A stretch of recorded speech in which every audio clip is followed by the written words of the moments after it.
Shalom saudara-saudara yang terkasih di dalam Tuhan Yesus Kristus. Kita kembali berjumpa pada renungan malam ini yang akan menjadi makanan rohani kita pada malam hari ini. Sebelum itu mari kita berdoa. Bapa, kami mengucap syukur untuk kasih dan penyertaan-Mu sepanjang hari ini. Tuhan telah menjaga dan menolong kami di dalam setiap tugas dan aktivitas kami, pelayanan kami, dan berbagai-bagai rutinitas kami. Sehingga malam ini Tuhan, kami masih ada, kami masih kuat dan sehat, semua karena anugerah Tuhan. Kami akan merenungkan kebenaran firman-Mu.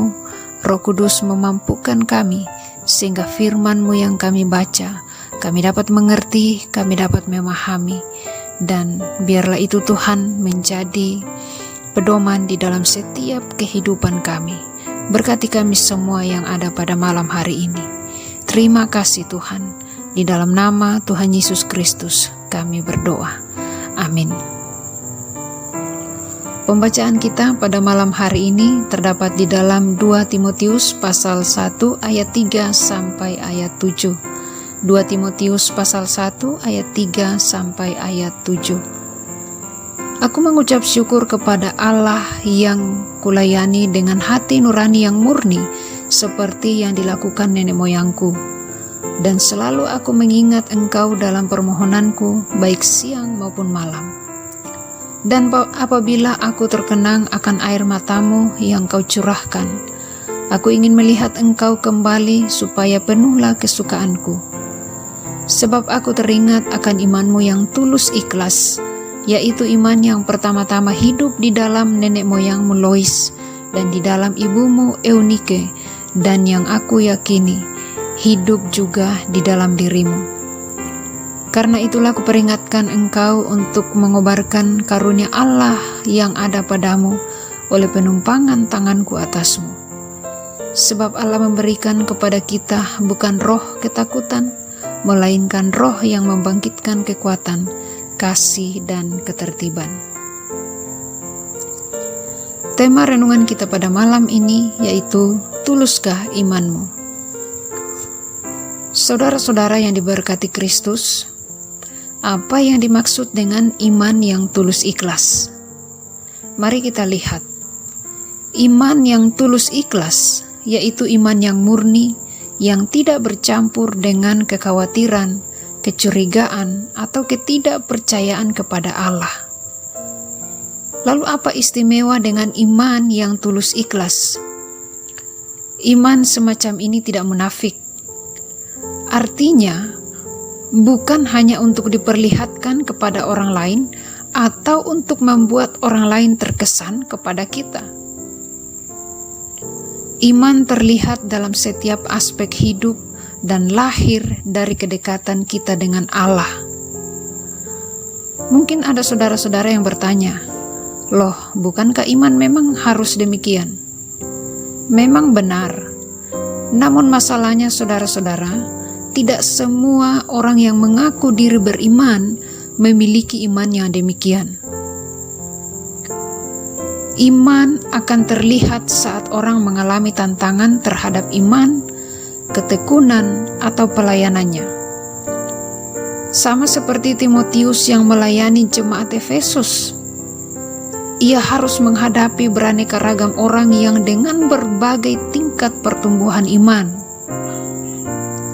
Ada yang mendukung pelayanan, tetapi ada juga yang menimbulkan kesulitan. Nah, bila orang tidak memiliki iman yang tulus ikhlas, bukan tidak mungkin ia akan mundur dari pelayanan bila merasa diragukan kemampuannya. Atau orang yang merasa rajin dalam berbagai aktivitas gereja, lalu pindah ke gereja lain karena merasa tidak dikunjungi oleh pendetanya ketika dia sakit. Atau orang yang ingin terlibat pelayanan karena berharap dihormati orang lain. Atau ada juga yang mengharapkan Tuhan membalasnya dengan kenyamanan hidup. Saudara-saudara, semua itu adalah wujud iman yang tidak tulus ikhlas. Maka tak heran ada yang mundur dari iman serta meninggalkan Tuhan karena merasa kecewa kepada Tuhan. Nah, sikap seperti itu tentu saja berbeda dengan Paulus yang melayani dengan hati nurani yang murni. Kalau kita membaca di dalam ayat 3, aku mengucap syukur kepada Allah yang kulayani dengan hati nurani yang murni seperti yang dilakukan nenek moyangku. Dan selalu aku mengingat Engkau dalam permohonanku, baik siang maupun malam. Dalam 1 Timotius, Paulus telah menulis bahwa hati nurani yang murni dan iman yang tulus ikhlas akan menghasilkan kasih dan menjadi perlengkapan bagi perjumpaan seorang pelayan Tuhan. Jadi kesimpulan bagi kita adalah Paulus ingin Timotius menyadari siapa dirinya. Timotius adalah penerus perjuangan iman dari generasi-generasi sebelumnya. Kesadaran akan hal ini akan menimbulkan rasa tanggung jawab yang lebih besar, sekaligus juga dasar yang lebih kokoh bagi pelayanannya di dalam penyertaan kasih karunia, rahmat, dan damai sejahtera dari Allah Bapa yang kita sembah. Begitu juga demikian di dalam kehidupan kita. Mungkin saudara sebagai seorang pelayan Tuhan,